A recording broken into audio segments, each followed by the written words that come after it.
الحمد لله والصلاة والسلام على رسول الله وعلى آله وصحبه ومن والاه ولا ليال وحين كل احترني درسنا كصاب سنة تعليم الصلاة برشاد الصلاة وحين كسر هذا اللي الحدث الأصغر وأهوي السدى وحنعاود كهلنا الحدث الأكبر الوصل نحدث كوين ميرشدة dahara qaadashada marka dahaaradu waa laba qaybood xadath asqar oo weysadu waa dahara qaadasho iyo dahara qaadasho weyn oo meedhashada macnaheeduna waxa weeye qofku jirkiisa oo dhan inuu gaarsiiyo biyo nadiif oo daahira oo jirkiisa oo dhan biyaha ku shubo taasaa la yidhaha meedhasho isagoo madaxa kasoo bilaabaya timaha ilaa lugaha inuu jirkiisa oo dhan biyaha gaadhsiiyo qusliga macnihiisu waa taas ujeedada ilaahay u sharciyeeyna waxa weeye waa linadaafati albadan kulli in jirka oo dhan la nadiifiyo oo laga daahiro wax kasta oo wasakha nadaafaduna waa caafimaadka qayb ka mida nadaafadu markaas awgeed baa diinta islaamku u jidaysay in lagu dadaalo meedhashada lagu dadaalo haddaba meedhashadu dhowr xaaladood ayay waajib tahay diinta islaamka in la meedho ay waajib tahay waa marka qofka ay ka yimaadaan biyuhu almaniy almutadafiq addaafiq bishahwa walow bitafakur qofka haddii biyuhu ka yimaadaan shahwad ahaan xitaa hadduu fikiro oo shahwad iyo dareen ka fikiro ay biyihii ka yimaadaan ama si kaleba uga yimaadaan waxaa waajib ku ah qofku inuu meedho intaanu cibaado samayn salaad iyo dawaafkii iyo intaanu samayn waxaa arrinta marka xaaladda labaad ee waajibka iyo meedhashada waxa weeye waa cinda iltiqaa'i khitaan alrajul wa khitaan almar'a waa markay isku galmoodaan ninka iyo gabadhu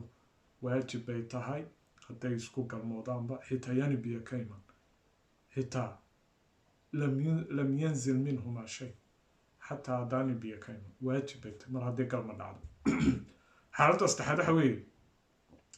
waa marka la riyoodo ee qofku hurdo nin iyo gabadhba ee dareen iyo shahwadu ku riyoodo iyo galmo ninka waa inuu qayn gaadho iyo gabadhuba waa inay qaan gaadhin markay riyoodaan hadday biyo ka yimaadaan markuu soo tooso uu arka biyo oo uu raadkii arka biyaha maradiisa iyo gogashii iyo uu ku arko firaashkii iyo waajib bay tahay inuu meedho intaanu cibaado tukan ka hor oonu cibaado samayn waajib bay ku tahay haddii uu wax biya waayo laakiin qofkii uu riyoodo riyadana uu galme iyo shahwad iyo wax ku riyoodo markuu soo toosana waxa raadoo biyaa waayey iyo mani meedhasha waajib kumaa markaas shardigu waa biyo inuu arko waayo rasuulku wuxuu yidhi almaa min almaa calayhi salaatu wasalaam fi lxadiid ashariif sida xadiiska kusoo aroortay xaaladda afraad ee meedhashadu waajibka tahay waxa weeye waa xaalad u gaara dumarkay u gaartay xaaladda afraad iyo xaaladda shanaad waa markay gabadhu ka dhammaato xeedka iyo dhiigga caadadu markay xeedda gabadhu dhiigga caadada uu ka yimaado uu ka dhammaado dhiiggu ay waa inay dahaaro qaadato waajib weeye dahaaro qaadashadaas ay ka meedhanayso dhiigga xaaladda ugu dambeysa xaaladda shanaad gabadhu marka uu mushay foolato dhiigga waxaa loo yaqaanaa damu nifaas marka damu nifaaskaas inay iska nadiifiso 40 maalmood markay kasoo wareegto ka bacdi waa inay dhiiggaa iska nadiifiso 40 hadduu dhiiggu joogsan waayo waa dhiig fasaada maaha nifaaskii maaha markaa meedhasho hadhow markay salaada tukanayso unbaysa nadiifinaysaa kadibna way weysaysanaysaa laakiin 40 ka hor xitaa haddii dhiiggani ka joogsado dhalmadu way dahaaro qaadan kartaa markaa salaadeeda way bilaabaysaa waajib bay ku tahay laakiin shardigu waxa weeye 40 kaas waa tirada ugu badan waa 40 maalmood marka uu musho ka bacdo 40 kaas markuu dhammaado waa waajib inay meedhato gabadhu ay dahaaro qaadato kadib cibaadada iyo salaada ay bilowda ka hor 40 maalmood hadduu ka istaago dhiigguna way dahaaro qaadan kartaa waanay tukan kartaa markay dahaaro qaadato ka bacdi xaalad lixaad oo lagu daraa jirta oo culimada qaar ku daraan waa qofku markuu soo islaamo inuu tahaaro qaato uu meedho waajib bay ka dhigaan sababtan waxa weeye dee qofkii salaad baa waajib ku noqonaysa markaa dee qofku markaan muslim ahayn